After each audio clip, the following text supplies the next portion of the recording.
All on YouTube.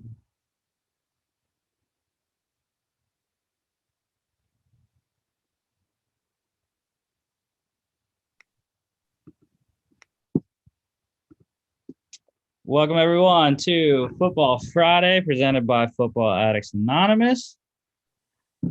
Alex is back. Been far too long. Ladies and gentlemen. Happy to be here with you again, Rusty. It's been a crazy semester, but I'm glad to have the time to be back here with everybody. Yeah, Chris is not on today. He had some stuff he had to go to, so just you and I. Mark, I'm not sure if he's coming on or not. We'll see if he joins in the show. But yeah. Dude, I told someone this week, I was like, bro, the Friday show is gonna be like 3 hours long. There is like every day this week was just packed with news. So we'll start off. There wasn't an FCS game this week on Thursday, so start off with the news. Just one NCAA thing to go through. Kansas, they have mutually agreed to part ways with head coach Les Miles, essentially firing him. But yeah, he's in a world of hurt right now. A bunch of allegations going around from his LSU days. So yeah. Gotta do what they gotta do. That's all I'm saying. I don't think it's a bad move, but it's unfortunate for everybody involved. I mean, they weren't really, it's not like they were getting the records out of him anyways. Fair enough. They were so horrible. So but anyways, that's the only NCAA thing that I saw. All right, NFL news. So we finally have a salary cap number. It is set at 182.5 million. So that will be the basis for all the millions of numbers that and millions of dollars that we will be talking about for the next hour. Man, Patriots and Jaguars sitting at the top of that list with the most. Yeah. Room to move around.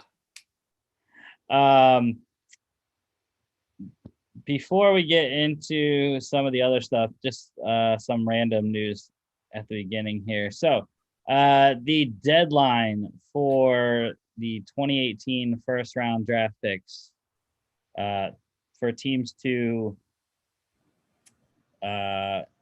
either accept or decline their fifth-year options is May 3rd.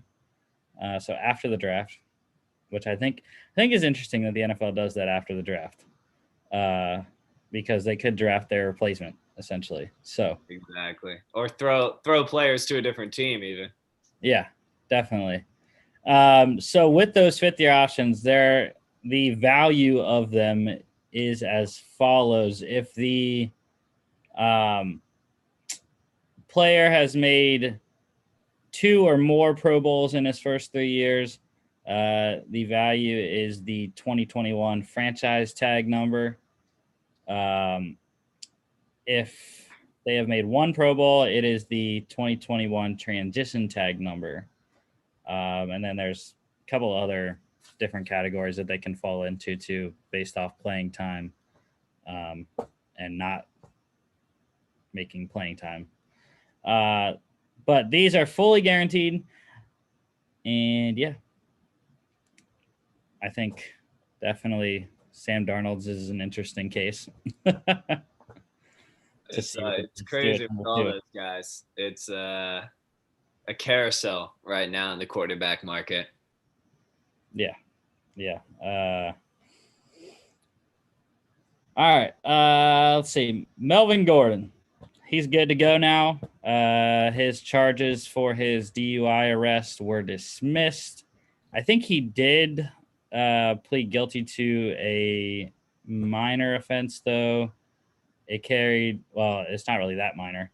I saw it carried an 8-point penalty on his license, which is a lot. But And he'll just run wherever he has to go from now on. Get a little extra conditioning in. But yeah, Melvin Gordon not facing jail time. A guy that should have a market in free agency, or I mean, he'll have a market now, really. He'll command one. But former Bears guard Kyle Long is coming out of retirement. Didn't play in 2020. But yeah, he is quite the beast for someone that needs offensive line help. Yeah, a solid player, without a doubt. And finally, before we get into some trades, your team, Alex, Patriots, they're looking to trade N'Keal Harry, former first-round pick. I'm telling you, man, when they took him before Metcalf was selected, I was a little upset. And I know Harry was ranked pretty high, and it could be the subpar quarterback play that's been going on in New England. Brady was there with him, but only had a year to get him under the belt. A little bit different of a story. But, we've all seen what Metcalf has done, and we've all seen what A.J. Brown has done. So, I think Harry would be a huge loss to the team when Jacoby Myers is catching more passes than him consistently with both Brady and Cam? Maybe not. So, if we can get something out of it, sure. Yeah, I think having a former first-round pick always warrants merit. So, I would probably say on the high end a 5. Which is unfortunate. on the low end, obviously a 7. Yeah. If they really want to get rid of him, and there's not really a market shaping out. So. Yeah, he's not killing salary cap either. So. Yeah, still on his rookie deal there. All right, let's get into trades. We had 2 this week. Very minor draft pick compensation, but players that have been in the news. So start off, the Titans. They traded their former first-round pick, Isaiah Wilson, last year, 2020 first-round pick, Isaiah Wilson, and a 2022 7th-round pick to the Dolphins for a 2021 7th-round pick. So, and that confused me. I was going to put the number that the 7th-rounder is this year overall.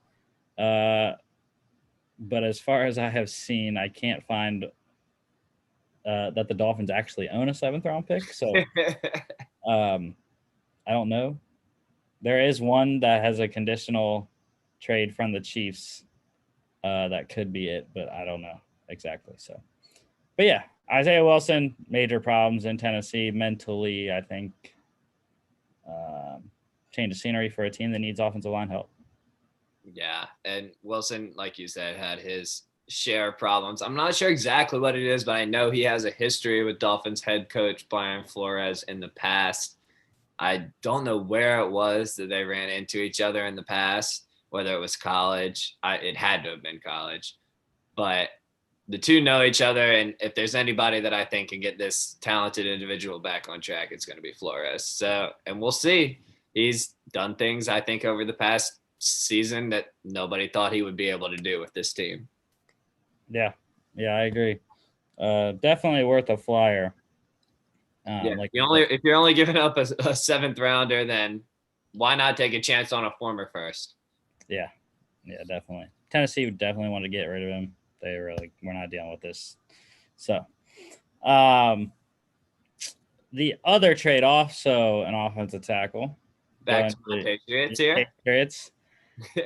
Raiders trading right tackle Trent Brown to the Patriots, along with a 2022 7th-round pick. A 2022 5th-rounder goes back to Vegas. Yeah, go ahead, Alex. He's going to start. There's no doubt in my mind. I truly think he'll start on this team.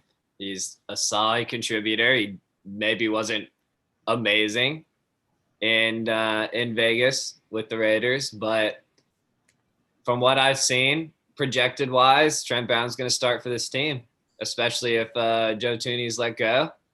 the offensive line is going to be a little bit reshuffled, and I think we see him perform pretty well. I don't hate it. I don't hate the compensation for this. I think it's quite obvious. I think it's a stat that's pretty well observed over this time that Belichick has not been the best at drafting since I think it was 2016. I don't quote me on this. 2016 or 2017 was the last time Belichick drafted a Pro Bowler, and I think it was Dante Hightower, and we traded up for him.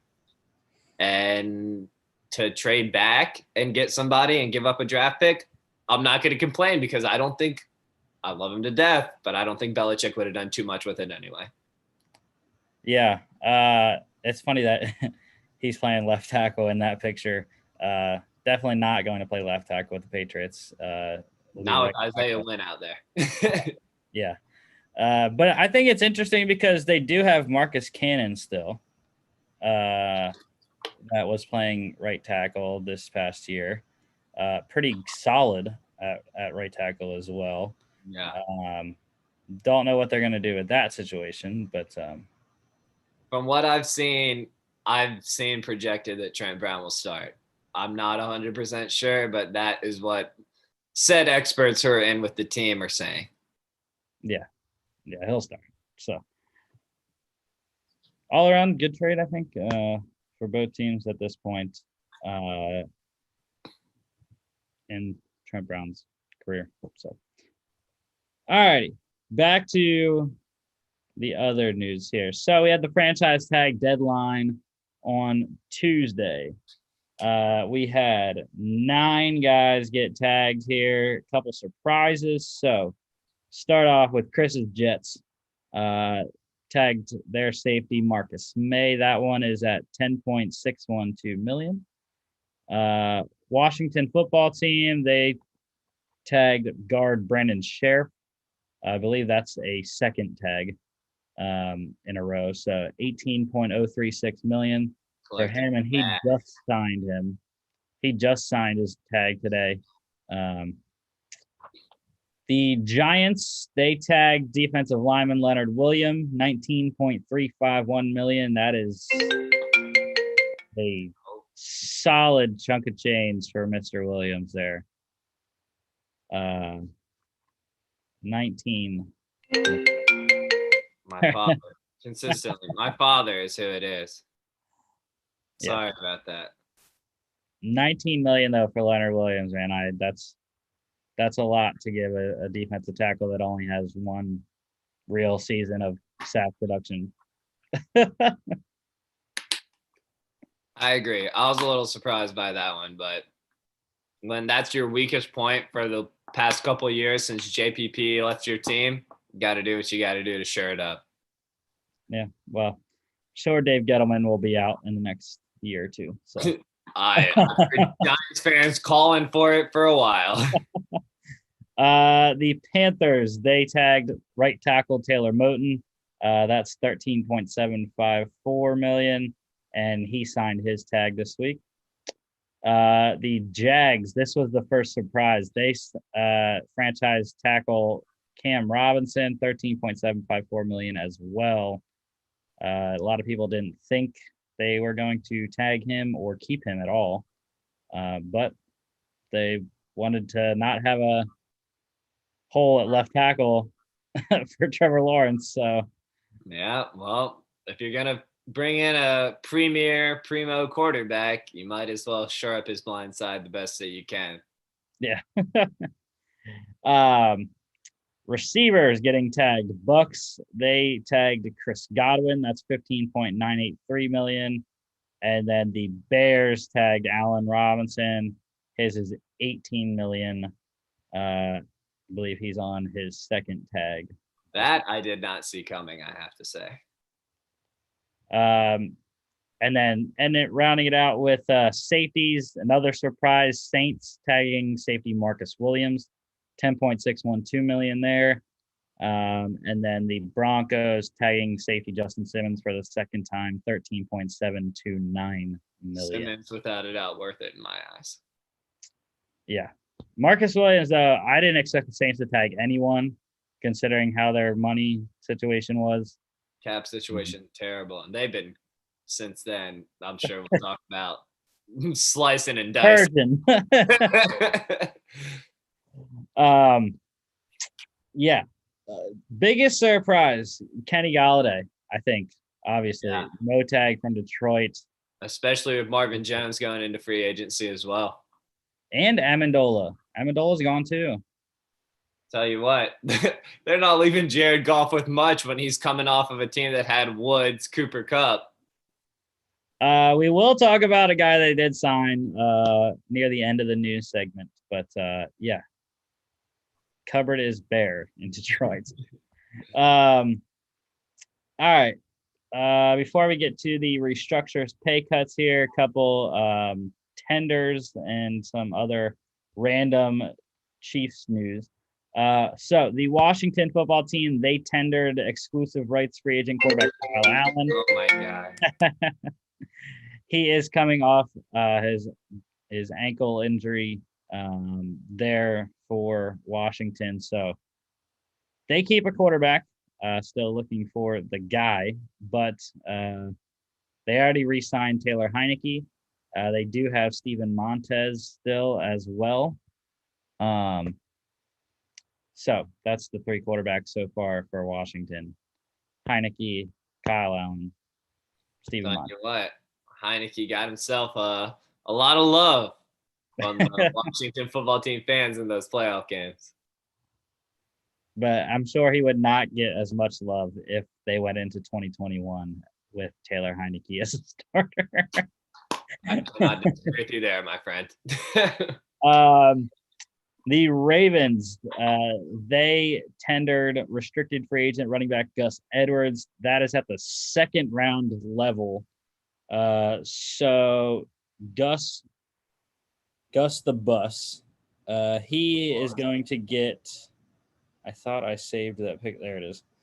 He is going to get $3.384 million this year at the second round level. Restricted free agents tagged at the first round, they get $4.766 million. Original round tender is $2.183 million, and then right of first refusal is $2.133. So yeah, Gus the Bus getting chunk it, little bit of money here. Ian Dobbins, two-headed monster next year. All right. Like I said, random Chiefs news here. We'll talk about them more in a little bit. But their center, Austin Reiter, not expected back in Kansas City. He is a free agent. Can't afford to sign him. So, but they are interested, however, in re-signing offensive tackle Mike Remmers, which I know Chiefs fans will probably say, why are we signing Mike Remmers again?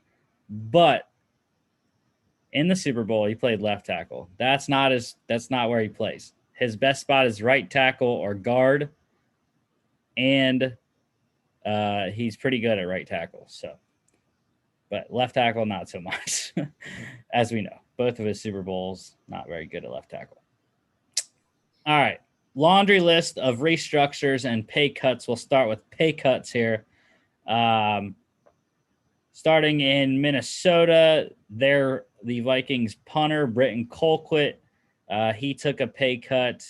His salary is now down to $1.075 million. That saved the Vikes $1.3 million. The Bills did some money shuffling as well. Center Mitch Morse, he took a $2 million pay cut. And then also their defensive end, Mario Addison, took a pay cut, and they agreed to a reduced deal with defensive lineman Vernon Butler as well. Talk more about the Bills and who they re-signed this week in a little bit. And then also the Texans, they reworked David Johnson's deal. That saved them $6.343 million there.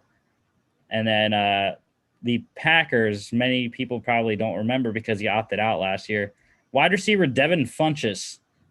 He took a $750,000 pay cut, and he will be in Green Bay for 2021. Even I don't remember that one, man. All right, restructures here. Restructures. The Texans, they restructured wide receiver Brandon Cook's deal. That got them $6.53 million extra there. Cowboys restructuring 3 offensive linemen, their stalwarts, Zach Martin, Tyron Smith, and Lyle Collins. Total savings, $17 million. Big money there for the Cowboys. Using it all on Dak. Eagles getting some work in as well. Restructuring offensive lineman Isaac Seumalo. That got them $2.408 million. And then also defensive tackle Javon Hargrave. That one was a big one, $9.408 million there for the Birds. And Saints, so we mentioned it before, but they've been getting in probably the most work of any team this week. Restructures here. Andrus Peat, $6 million there. They did wide receiver Michael Thomas. That was $8.7 million.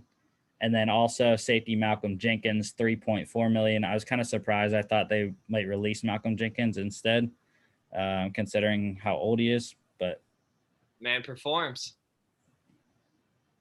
Not that well anymore. I forget what game he got torched. I don't remember. I think it might have been the Packers game, but I don't remember. Probably. Rodgers was torching everyone this year. Speaking of the Packers, they restructured safety Adrian Amos's contract today. I don't have a savings number on that one, but also more defensive backs getting restructured. The Ravens restructuring corner Marcus Peters. That was $3.5 million for Baltimore. And the Panthers, they restructured linebacker Shaq Thompson and running back Christian McCaffrey deal. That was a big one, $11 million in total there. What's that making you think, huh? You know, they're trying to bring it to Sean in my eyes. Save some money. The Raiders also restructuring linebackers Nick Kwiatkowski and Corey Littleton. That was a total of $7.1 million. Steelers restructuring fullback Derek Watts deal. That's $880,000 for them.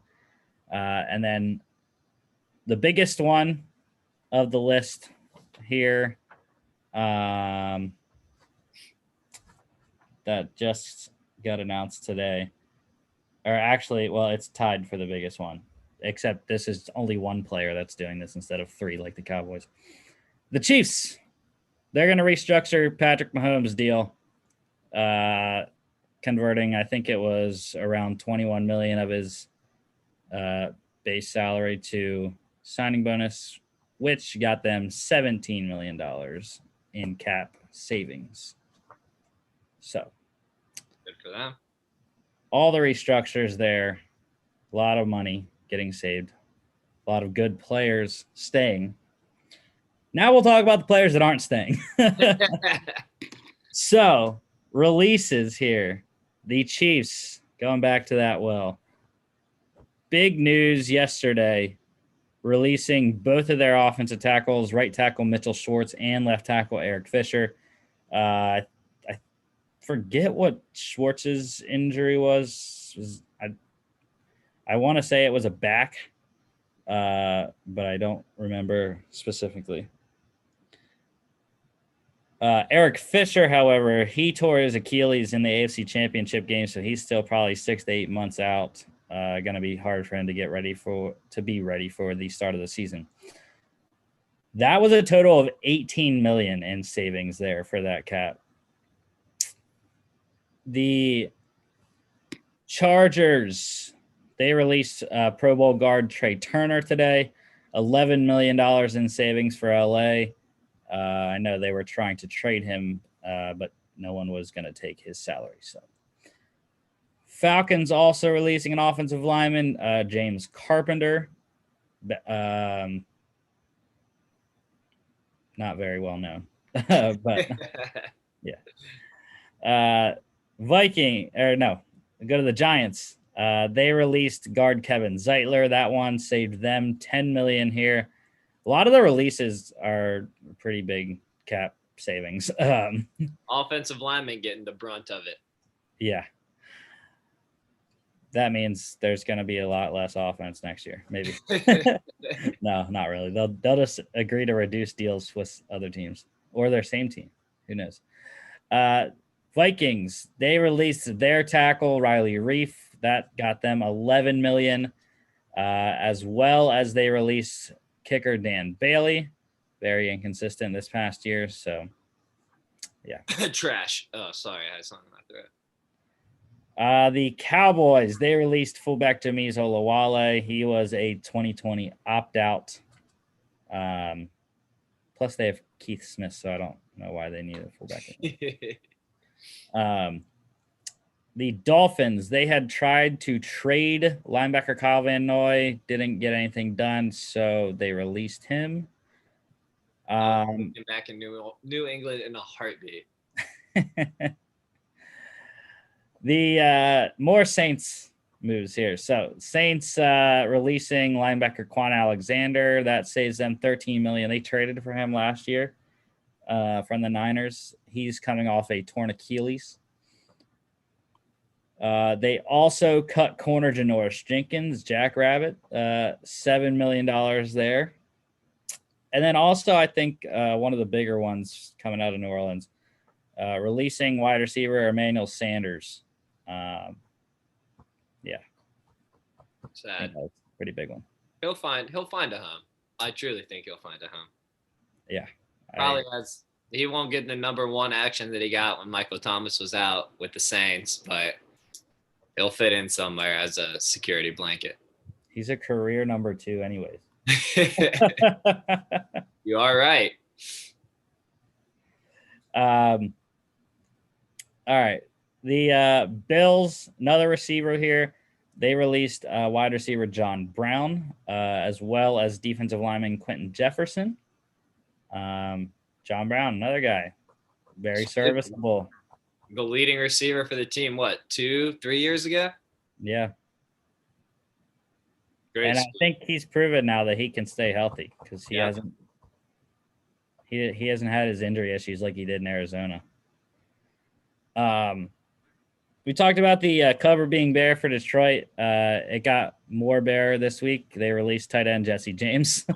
I mean, he didn't really do much in Detroit, but yeah. The Browns, they released defensive end Adrian Claiborne. That's $3 million for the Browns. Good rotational pass rusher, Adrian Claiborne. The Titans here at the end, they released corner Malcolm Butler. That saves $10 million, as well as safety Kenny Vaccaro, $6.9 million there. And so a secondary that was bad is releasing more players. Players who that makes sense. Proven that they can at least be serviceable. Yeah. So I'm just gonna tip my hat to Mike Vrabel and say, do whatever you think is best, man. Yeah, I thought Kenny Vaccaro was the more surprising. Yeah, I agree with you. But yeah, $6.9 million, good money there. And also the Packers, they just released fullback John Lovett, who tore his ACL last year. So that's all the releases. Now we're going to get into the signings / re-signings. Most of these are re-signings, but the Patriots today re-signed quarterback Cam Newton, 1 year, $14 million max. Why? Really, it's a 1 year, $5 million deal. It's a why. It's a why would you do that deal? $1.5 million guaranteed, $9 million in incentives. A lot incentive heavy deal there for Cam. Sure. I hope he can throw more than 9 touchdown passes this year. Good luck. But I mean, I kind of agree with what they were saying on Good Morning Football today. It now gives the Patriots a pitch to free agents that we know who our quarterback is. At least it's going to be Cam. We might go get someone else in the draft, but at the very minimum, it's going to be Cam. So that's fair. That's fair. We'll see what happens, man. It's getting harder and harder to say, but in Belichick we trust. All right. Also, Patriots signing special teamer Justin Bethel to a 3-year, $6 million deal, $2.75 million guaranteed. Very solid. One of the top special teams players in the league. Yep. Happy with that. Why am I blanking on the special Matthew Slater? So Yeah, that's 2 special teams guys though that they're paying primo money for. Yeah, they pride themselves on interesting things, man. Tom Brady's gone. The team makes me scratch my head often, but take a step back. We'll see how many wins we end up with. If they don't have at least 3 blocked punts this year, Alex, you better say, give me my money back. I'm saying, spend it on a quarterback, please. Please. The Steelers, they also signed a special teams guy, but this guy can also play receiver. So they re-signed wide receiver / returner Ray McLeod to a 1-year deal. One of the better punt returners in the league. Give that man an end around too. He's picking up 15 for you at least. Yeah. Top 5 in punt return average, I believe. Steelers also signing a familiar face here.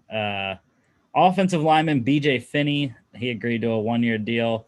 Went to the Bengals for 1 year, I believe. Actually, no, he went to the Seattle in free agency last year.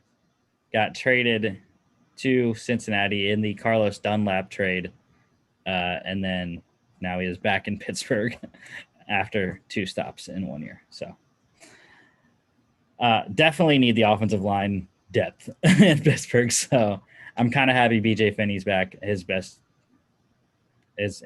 playing time has been in Pittsburgh. So Steelers also re-signing linebacker Marcus Allen to a 1-year deal, converted safety. Had to play a lot with the inside linebacker injury issues that they had this year. So I don't think Marcus Allen's that great, but I'm happy that he's found a spot at linebacker because he was not doing as well at safety as he did at Penn State. So the Ravens also re-signing a linebacker, Pernell McPhee, longtime Raven from 2011 to 14, went to Chicago. I think you're right. I believe. I think for a couple of years. He's also been he had to have been at other places too. I don't think he's been. Maybe Miami. Maybe. Not sure. Yeah, I don't think he's been in Chicago since 2015. So, but yeah, anyways, he is back in Baltimore. That will help them out with losing Yannick Ngakoue and Matthew Judon in free agency. All right, Pete. And probably the biggest deal this week, I would say. The Bills re-signing linebacker Matt Milano. 4 years, $44 million, 24 guaranteed. Some people were taken aback by this. They didn't think that the Bills were going to keep Milano.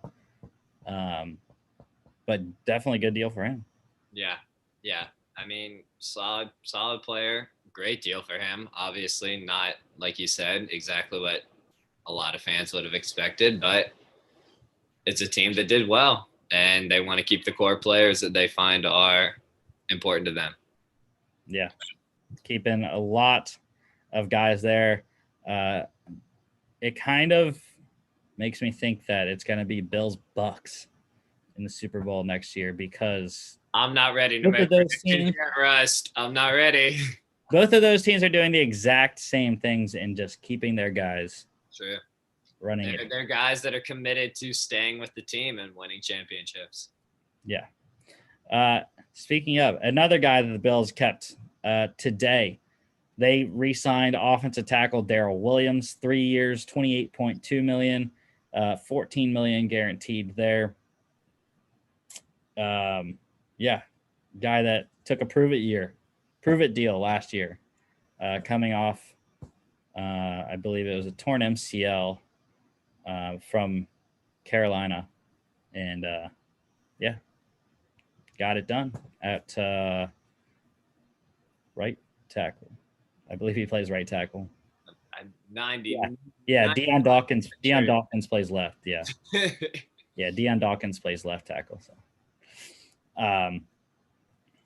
but yeah, Brandon Beane has just been masterful in Buffalo. All right. Speaking of the Bucks, they also had some re-signings this week, big re-signings. They got their linebacker back as well. Levante David returns to Tampa, 2 years, $25 million, 20 guaranteed. It's actually a 5-year deal in total, 3 voidable years at the end, making his cap hit this year very affordable at $3.5 million. Yeah, Levante David. I knew he was going to go back. I mean, the Bucks were literally the team that, almost everyone's going to get back. Also getting an extension, Mr. Brady. Tom Brady signed a 4-year extension today. It voids. It's actually a 1-year deal for 2022, meaning he will be playing up until he's at least 45 in 2022. I rolled over this morning and I was like, I see Patriots news, re-sign Cam Newton, Bucks news, extend Tom Brady. And I'm like, yeah, this is how the world is different now. The Bucks probably get another Super Bowl, and I get another year of Newton throwing 5 touchdowns through 16 games. And Brady's Instagram, when he had a picture of him signing the extension, said going for 8. So, yeah. As I'm sure, I kid you not, it will probably happen. And the last man to win back-to-back Super Bowls. First man to ever win a Super Bowl in his home stadium. Could be the last man to win back-to-back Super Bowls. At least I saw him. Or the next man, I should say. I'm saying. Yeah. So Brady's extension with those 3 voidable years at the end there, that saves the Bucks $19 million in cap space total. Absolutely crazy amount of savings. He used to do it for New England too, man. Whatever he can do to bring a team around him to win championships. He's just an absolute baller. He loves to win more than anything. And that $19 million could be enough to re-sign AB, Gronk, and help out with re-signing Shaq Barrett as well. So bring them all back. He wants a team together. They also need to re-sign Ndamukong Suh as well if they want him. Cardinals re-signing linebacker Tanner Vallejo. That's a 2-year, $4.1 million deal. And then they also re-signed corner Robert Alford to a 1-year deal. They released him a couple days ago, and now they're like, all right, we'll bring you back less money. So he was making like $11 million, I think, for 21. So I don't have the number for his deal this year, but yeah. Like Sia, but like if I can get you back for cheaper, sure. The Niners also re-signing a corner, Emmanuel Mosley, He got his deal done, 2 years, $10.1 million. There, very underrated corner, I think, in San Fran. The Saints, they've been cutting and restructuring, but they also had time to sign someone. Running back Dwayne Washington, also their best special teams player, probably. So yeah, they got him back anyways.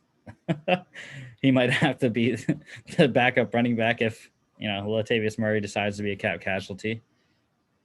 Well, the way they're cutting, man, it wouldn't surprise me. The Texans, they signed former Seahawks center Justin Britt. He gets a 1-year, $5 million deal in Houston. I've been very surprised that Houston actually getting free agents right now. I would never go there. I mean, you got a quarterback that doesn't want to play for your team. How can you expect to be successful? Yeah, because they also signed former Packers and Browns linebacker Christian Kirksey today. 1 year, $4.5 million there. So 2 free agents for 2 pre-free agency free agents for the Texans. And I think Christian Kirksey's solid. I do too. He just had some injury issues in Green Bay. So, and finally, the Bears. They finally have their kicker. You'd like to think, right? Consistency at the kicker position. Cairo Santos signed a 5-year, $16 million extension, $17.5 million max. It's has 2 voidable years at the end, so it's a 3-year, $9 million deal, essentially with $11 million max value. Truly, truly, I hope that it doesn't fail them. They've had enough bad luck over time. I just want to see him week 1 double doink. No, I would genuinely shed tears for those fans. I have two of my closest friends from college are Bears fans, and I'd text them and I'd say, guys, what can I send you in the mail? Do you want a bottle of whatever you want? I'm so sorry. or he misses like a game-winning kick week 1. I'd pray for their safety. He'll be getting death threats right away. Also, before we get into the game previews here, just got something popped up. The former Cowboys and Bears safety, also Packers safety, Clinton Dix. He is visiting with the Raiders. For some reason, like I feel like he should have been a Raider already. I don't think he's been that great ever since he left Green Bay. Yeah, his stock has gone far down the hill. I forgot he was also he was with Washington as well, I believe. Yeah, he was. You're right. You're right. He's a journeyman now. Yeah, I mean the Raiders are another team though that can use anyone and everyone in the secondary. So, all righty, that is all the news. Surprised that we got through everything within 45 minutes. Very surprised. Not bad, right? I mean, I was just rolling through. So, yeah, because I mean, there weren't a lot of really surprising moves. That's fair. That's fair. Just facts to state. Restructures and re-signing. So, all righty. Game previews. This is what I live for. The FCS spring season is fantastic so far. A lot of storylines. But number 13, Albany, 7.5-point favorites at Maine. Very surprised it's only 7.5. Considering Maine got shut out last week, 37-0 against Delaware. But it is a home game for the Bears, the Black Bears. So that might be something, I guess. I don't know. You're saying take the 7.5 because I'm in the dark here, man. No, I've been focusing all my efforts on trying to hit anything on this March Madness college basketball tournament. No, I am not touching anything with this. I mean, I would take Albany probably, considering what happened to Maine last week. But again, it's a road game, so who knows? But the over-under is 52.5 in this one. I do not think it gets there. Take the under. That is one thing I am sure about. 12 o'clock for that one. Second game here, Stony Brook at number 19 Delaware. Like I said, 37-0 victory for the Blue Hens last week over Maine. Stony Brook played very well actually last week. I was surprised that they only lost to Villanova by 3. Seawolves played well, so I don't expect them to have that close of a game though against Delaware, especially at home for the Hens. So yeah, Delaware is probably going to roll in this one, but Stony Brook could surprise like they did last week against Villanova. So over under is 41. Very tough. I would hit the over. I like Delaware's offense. I think Stony Brook will score a little bit. So also at 12 o'clock for that one. The surprise team so far in the FCS spring season, number 3 North Dakota at Western Illinois, the Leathernecks. That is Western Illinois' mascot, Alex. It's great. That's something.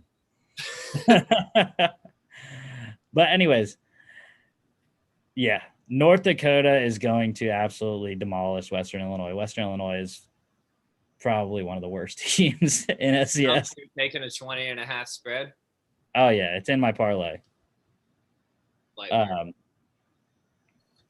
Which I should probably get brought up on my phone here just so I can reference it whenever I'm talking about the games that I have stakes in. I have not won an FCS parlay this year yet, Alex, so we're hoping this is the week. That's up for you, brother. Actually, I did take Albany 7.5 in that first one.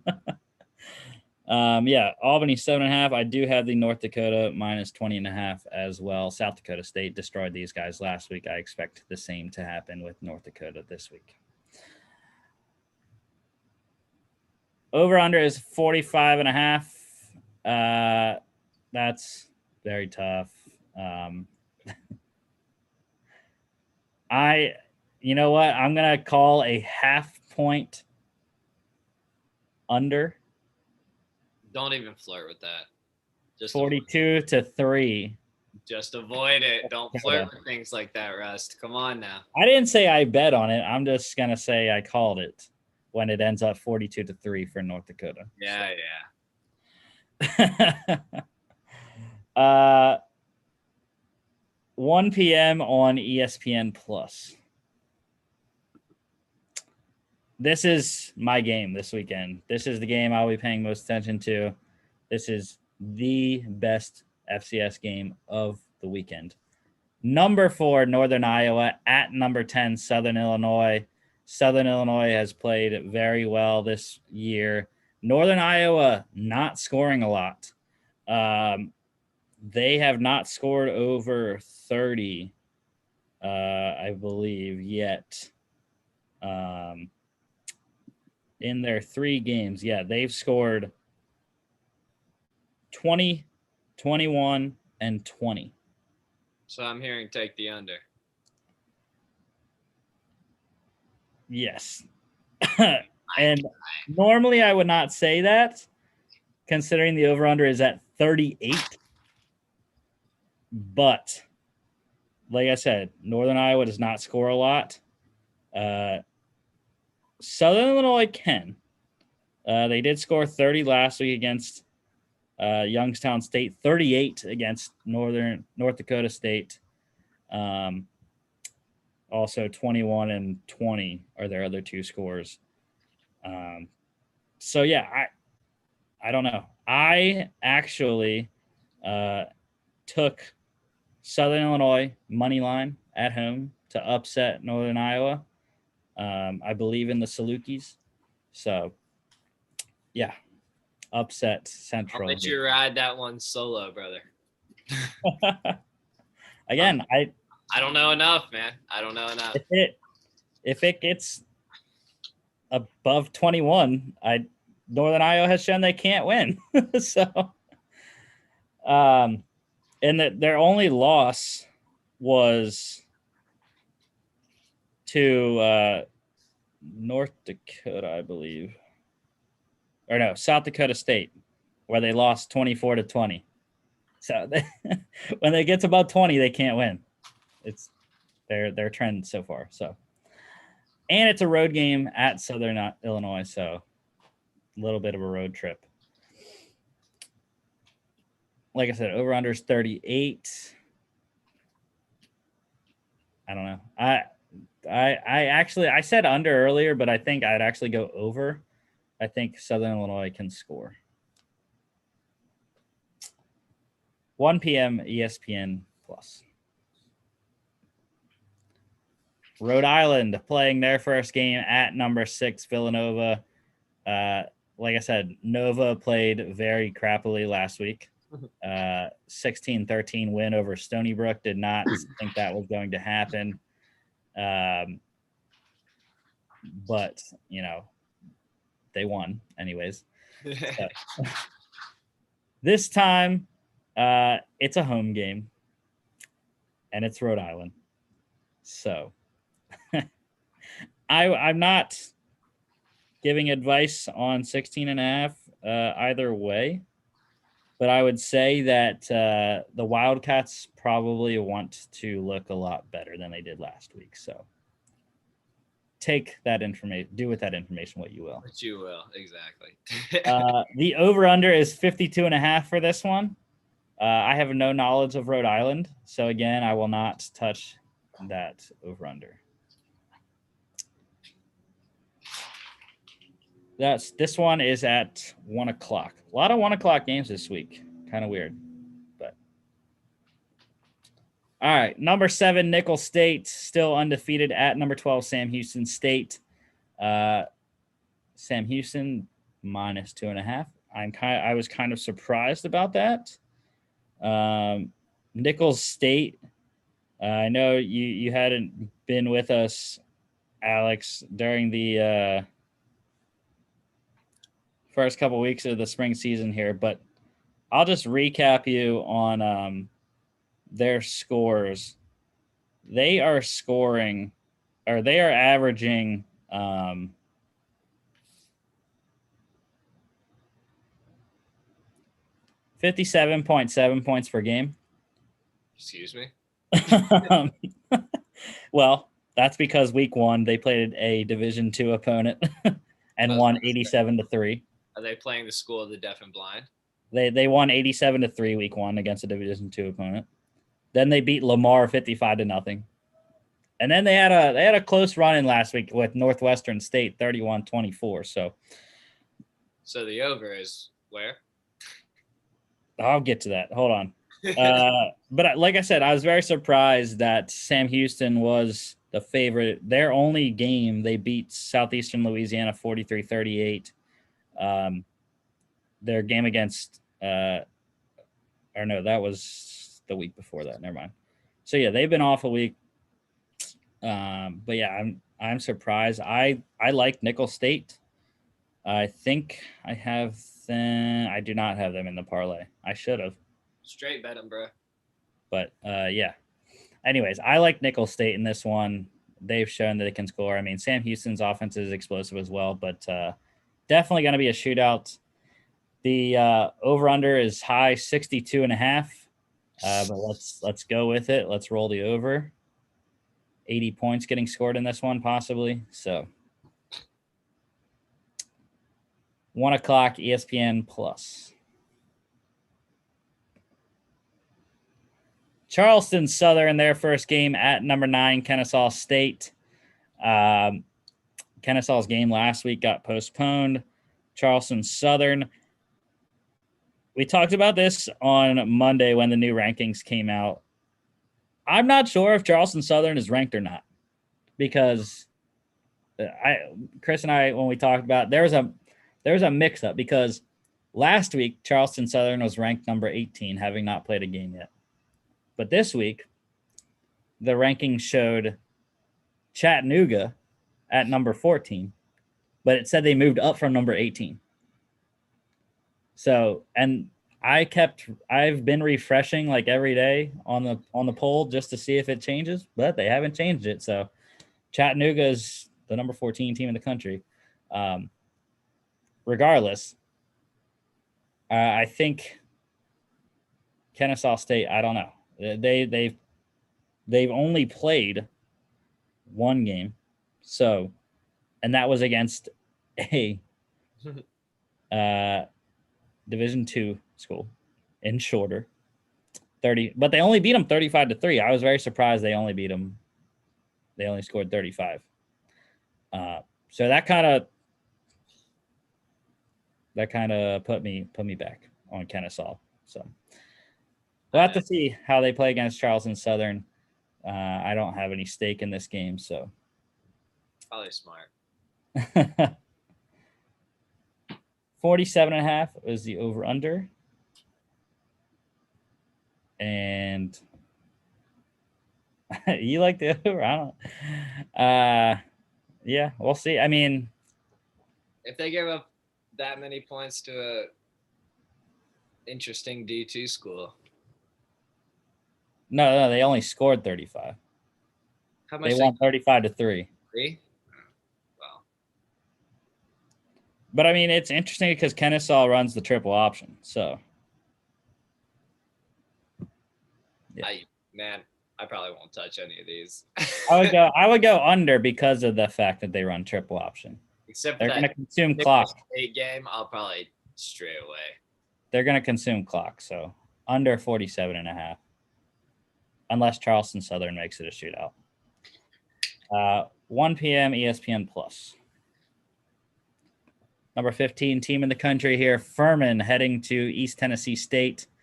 Furman has been interesting this year, to say the very least.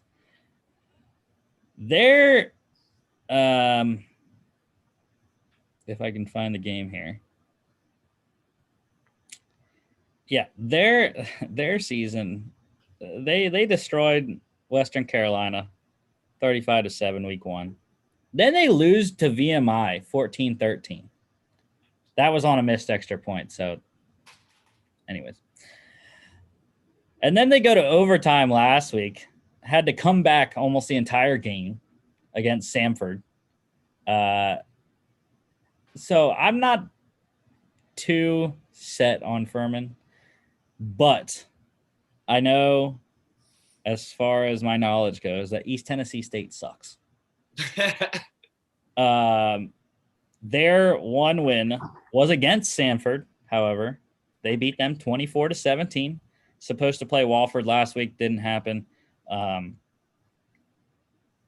So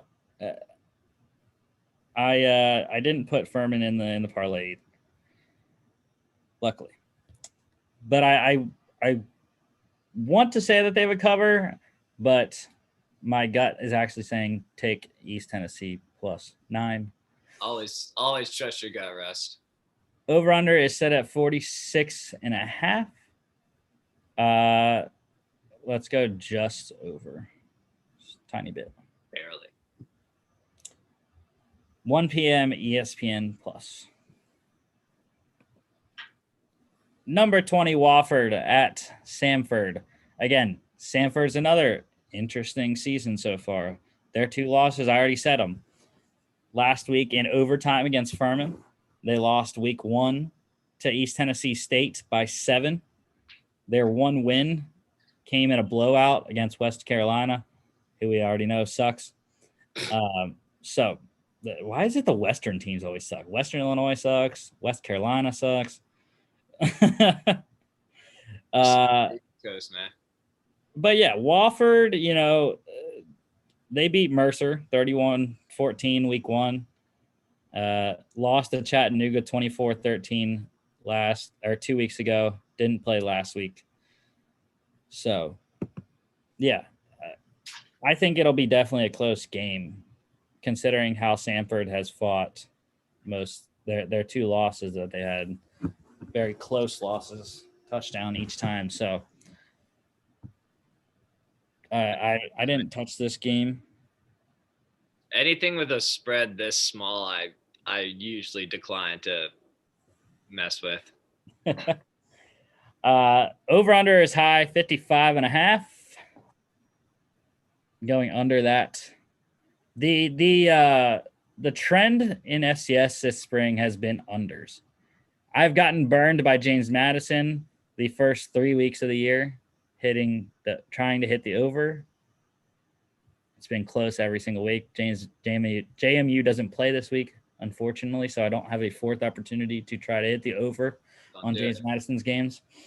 But yeah, I would go under 55.5. 1 o'clock on ESPN Plus. Missouri State heading to number 21, South Dakota.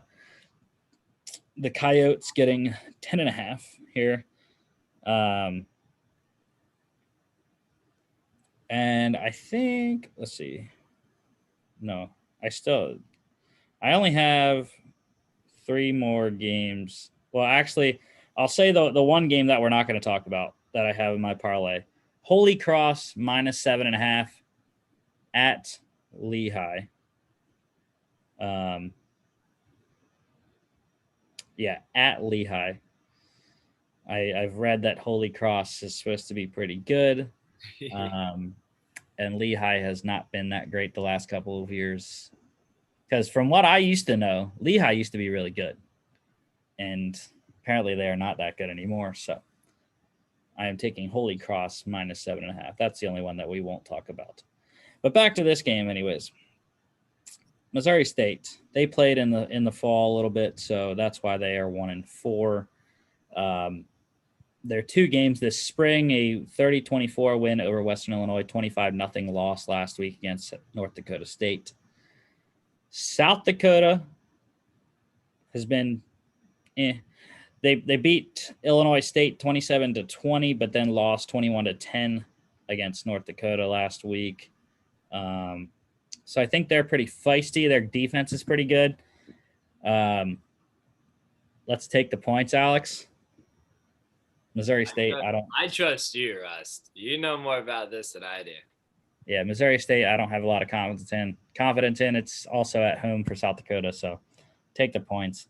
Over-under is 49 under that. South Dakota, another team that hasn't shown that they can score a lot of points. 2 o'clock, ESPN Plus. UC Davis, number 23, into the rankings for the first time after beating number 19, Idaho, last week. Facing number 2, Weber State, coming off a 1-week hiatus after their game was postponed. So, yeah, I was kind of surprised it was only 10.5, considering Weber is the number 2 team. Their only game was a 49-21 win over Idaho State. Definitely an uptick in competition to UC Davis. But again, I think Weber State's too good. UC Davis showed some stuff last week against Idaho, but yeah, I think Weber's too good, and the Wildcats get the win.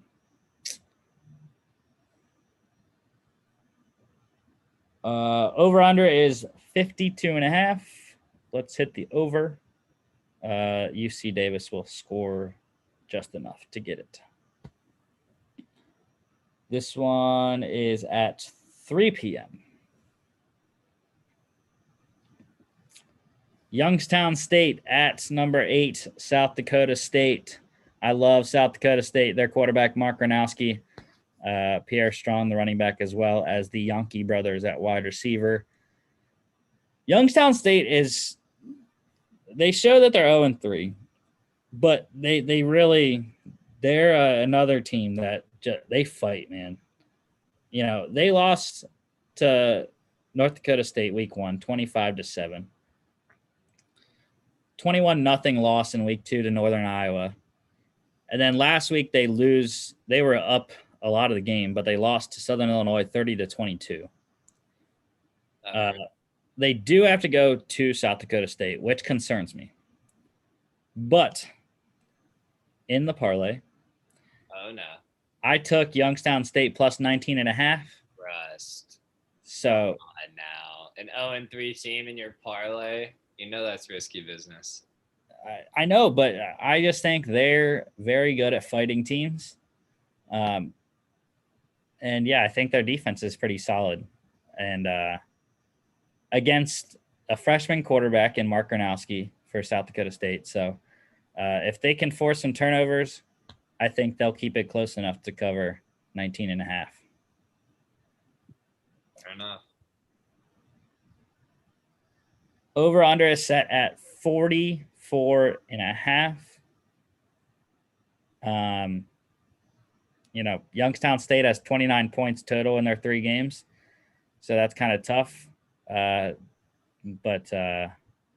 I'll probably go with the over. This game can go one of 2 ways. Either it's very close and Youngstown State covers, or South Dakota State is screwed. Or South Dakota State absolutely blows them out. But again, I think Youngstown State's defense is pretty solid and they can keep it close. 3 p.m. on ESPN Plus. This is probably, I would say, the second best game this week. Actually, I don't know. Maybe. Yeah, probably second best game. Number 22, Illinois State at number 5, North Dakota State. Illinois State's I don't know. I don't like that they're 0-2. They've lost to South Dakota by 7. They lost to Northern Iowa by 10 last week. So 2 tough teams there. And again, they get another tough team in North Dakota State this week. So I don't think they're going to win. But I don't believe in North Dakota State that much. Their wins 25-7 over Youngstown State. They got blown out by Southern Illinois 38-14. Then they shut out Missouri State last week 25-0. So I took Illinois State plus 12.5. I don't have as much confidence in North Dakota State to beat them by that much. So reasonable. Over under is 37. Another very low score. And let's roll with it. Let's go the under. Low score game. I trust you there. 3:30 on ESPN Plus. Number 16, Eastern Washington, headed to Idaho State. The Eagles, their 1-1 record. They lost week 1 to Idaho, 28-21.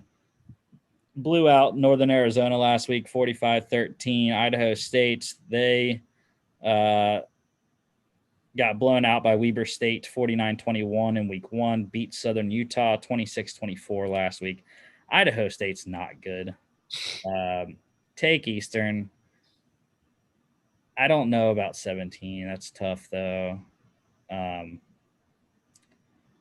Granted, I don't know how much better Idaho State is than Northern Arizona. So, sure, go with Eastern. Sure. I'm going to just stay away from it, man. You're staying away from all the games. Hey, the ones that you're really confident on, I'll ride with you. Over under is high, 61.5. Eastern Washington and Idaho State. I believe both are spread air raid offenses. Those big numbers scare me. But yeah, I would go under. I think Eastern can score 40 plus. I don't have confidence that Idaho State can score the 20 plus other that you need to get there. So that one is at 6:05. Northwestern State at number 18, Southeastern Louisiana. Northwestern State's very close loss last week to Nicholls State. Surprising. They fought very well. Did not think it was going to be that close. Southeastern, they 5-point loss, 38-43 against Sam Houston State week 1. Beat McNeese State 25-20 last week. Again, not a score we thought that we were going to see. Thought they were going to beat McNeese by a lot more. So I would probably take Northwestern State plus 16. Again, not something that I have in the parlay, but that would be my recommendation, would be plus 16 for Northwestern State. Over-under is set at 61. I like that one over. It's hard having only one game for Northwestern State, but they can score 20-something to get it there. So 7 p.m. on ESPN+. And finally, the last game, the only game we're going to talk about for Sunday, number 10 Jacksonville State playing all their games this spring on Sunday. 8-point favorite at Tennessee Martin. Haven't paid attention to UT Martin too much this spring. Jacksonville State has been very good. They play all their games on Sunday, so their 5-1 record comes from fall play as well. They actually beat FIU in the fall, so have an FBS win. They hung with Florida State as well for quite a while before losing 41-24. But yeah, their 2 games in the spring here, 27-10 win over Tennessee Tech, 38-16 blowout over Tennessee State. So they get another third straight Tennessee team here. The second straight that's on the road. They were at Tennessee State last week. So I don't think they'll have an issue with UT Martin. Their loss was a 14-10 loss to Murray State, 28-15 win over Eastern Illinois. Again, Eastern Illinois is not that good. So take Jacksonville State, take the Gamecocks -8. I'm saying that -8 looks pretty. And over-under is 47. Take the over. Yeah, it should be able to get there. As long as UT can score a little bit, I don't think it has an issue of getting there. So 2 p.m. ESPN Plus on Sunday, and that is all the game previews we have. A lot of other games going on. I love that there's football right now. Too long. It was far too long. It's sad, but there's no football on. Yeah, I mean, the spring season is. I know a lot of people don't pay attention to the FCS, but it is Division I football. So. I was about to say it's still football, man. Alrighty, here we go. 2021 NFL draft rankings. We are doing corners this week. So I will go first. Starting off with Patrick Surtain. He's, a lot. Most, I don't want to say consensus, but most people are going with Patrick Surtain as the number 1 corner out of Alabama. Played very well, obviously, against all the high-profile opponents this year. Again, corner's not my strong suit, so I'm going to roll through these pretty quickly. Caleb Farley, Virginia Tech 2020 opt-out. I didn't remember him too much from 2019 at Virginia Tech, so not going to say too much about him, but has all the traits that you want as far as height, weight, speed there. J.C. Horn, South Carolina. Yeah. Another guy. Was he the guy that picked off what's his face? Jake Fromm like 3 times. Bro, he in might. our loss I know he had the lowest completion percentage in the SEC. in our loss to South Carolina last year. Oh, bro, I wasn't even at UGA last year, so I didn't pay too much attention. I was at that game though, and I don't remember. You should know them, bro. Come on. I don't remember the guy's name. Why don't you remember, Russ? Why don't you remember? Because we lost. Yeah, it wasn't because of that though that we lost. Rodrigo couldn't make the game tying field goal in double overtime, so well, he's all right. Shots at Hot Rod there.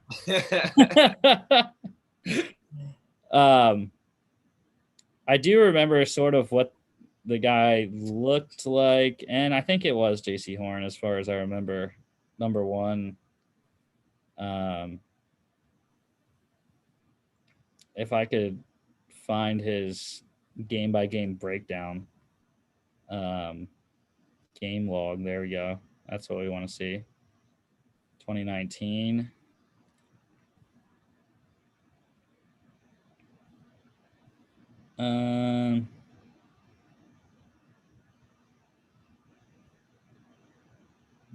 No, he didn't even have a pick in 2019. So it was not him. But anyways, a lot of good South Carolina lineage at the corner position there. So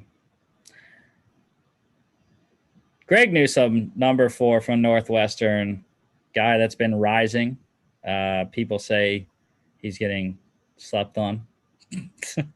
Alex will show you why the next one when he gets his rankings up here. But anyways, yeah, Greg Newsome, a guy that played well in the big games. You know, he was a part of the Northwestern defense that shut down Justin Fields and forced Trey Sermon to run the ball. So yeah, Northwestern defense all around. I like them. 5 was interesting. 5, I originally had Eric Stokes from Georgia, based off of his Hall of Athlete combine workout where he ran a 4.340 and jumped out of the, I don't even know what they call it, the building, I guess. But yeah, was going to put him there. But then I decided to go with Shaun Wade instead. A guy that was highly touted last year after 2019. You know, he was probably the guy. As far as coming into the 2020 season, Shaun Wade was one of the top 2 or 3 corners. Struggled this year. I don't know what the issue was. I don't know if it was better competition than he played in 2019 or if he was just getting more attention. I'm trying to remember if there was an Ohio State corner that came out last year, which is why Shaun Wade got more targets. I'm not 100% sure, man. I believe there was. I think there has to have been.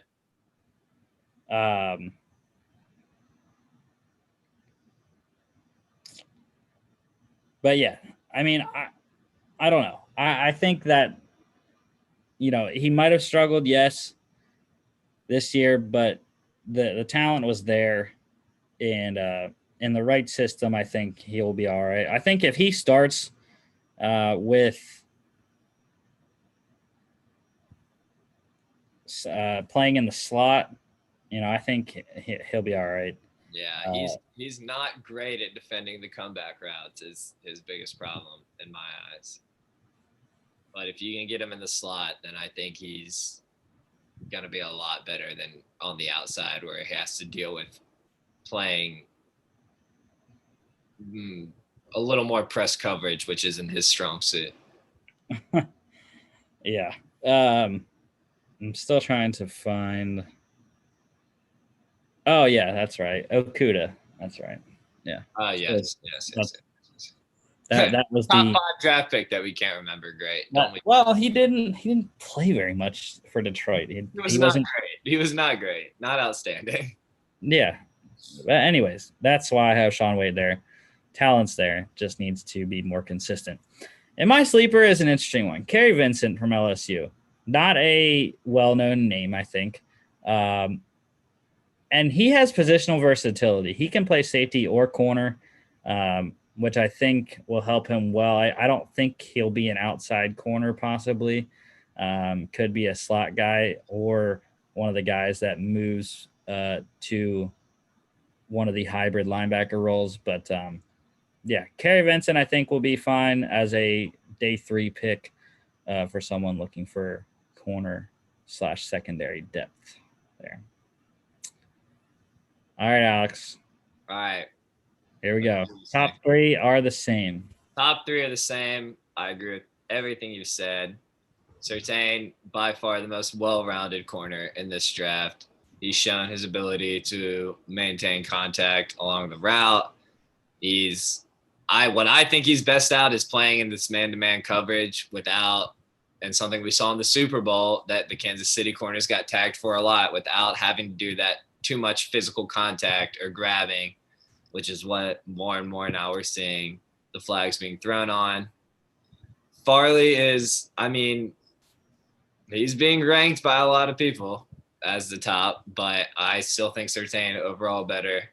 But Farley, great size, speed, ball skills, everything. He did play at Virginia Tech. Not saying that's a bad place to play, but obviously you're not playing the same competition that you do at Bama. Great player. Horn, everything you said as well, man. Great player. Obviously, South Carolina, it does have a nice history with the DBs, like you said. We'll see what happens. I'm high on the top 2. I think it kind of drops off after that. It's a different level once you get past the top 2. Yeah. But I think he has the ability. I think a team will be able to use him as their press corner, hopefully as their number 1 one day. And then this is where we tail off. I go Asante Samuel Jr. I do have the love for Asante Samuel. Was a Patriots player for a long time. Then made his way to your team, to the Eagles. But he's not the biggest guy. He's not maybe necessarily the strongest guy, but I think Daddy taught him a couple things ball skills wise. He's got speed. He's got the speed. He's fast. Yep, like you said, he can move, man. He can move, and he can jump. And so the instincts are what you can't teach. Everything else, you can get him. You can get him there. I think he's a great player. I think he'll be a real contributor for whoever drafts him. And then I had to go with UGA here. A little Tyson Campbell action. For me, the reason I put Tyson Campbell here is just because of how fast the top receivers in the NFL have gotten. Guys like Tyreek Hill, you need to draft a corner that can keep up with them. Tyson Campbell was, I'd have to say, probably the fastest corner in college football this past year. He's got blazing speed. He may not have that raw talent, the raw ability, but it's things you can coach. It's ball skills. It's route recognition that you can coach. You put that man in a game, at least give him the ability to keep up with players like Tyreek, because you can put a number 1 on him and a number 1 will get burned. We saw Darius Slay get absolutely destroyed this year by top receivers who have crazy speed, like Metcalf. Maybe you need a Tyson Campbell to try to keep up with him. And then Rusty had him listed here, so I guess he's not the biggest sleeper in the draft. But like Rusty said, he's climbing. Greg Newsome, an absolute talent. He's a very, very good player as well. He has all the ability. He makes everything look very, very easy. He's got, from what I've seen from him, it's his ability to turn and move and keep up on these routes that makes him worth, in my eyes, a sleeper pick. Maybe not a top 5, but definitely somebody that can contribute to the team. Definitely somebody who didn't allow too much. And I think what really limits his draft stock in people's minds is the fact that he got hurt midway through the season and didn't necessarily show his full potential the whole time. But if somebody can take a chance on him, I think they'll be pretty well rewarded. Yeah, he literally has the biggest chip on his shoulder as far as the comments that I've seen from him. So, always a good thing to have chip and not think that you're all that coming out of the draft. So exactly. But that is our corner rankings for the 2021 NFL Draft coming up. They will be posted on social media soon, whenever Chris can get to it. But anyways, next Friday, we will have all the latest NCAA and NFL news as always. We will be talking free agency because free agency kicks off on Wednesday on St. Patrick's Day at 4 p.m. So New England with all that cap room, the second most in the league. Yes, and the league legal tampering window, I believe, starts on Sunday as well. So we will probably be having some of those tampering window free agent signings like we always do on the Monday show. But as far as the 21 draft rankings, we will be wrapping the series up next Friday with the specialists.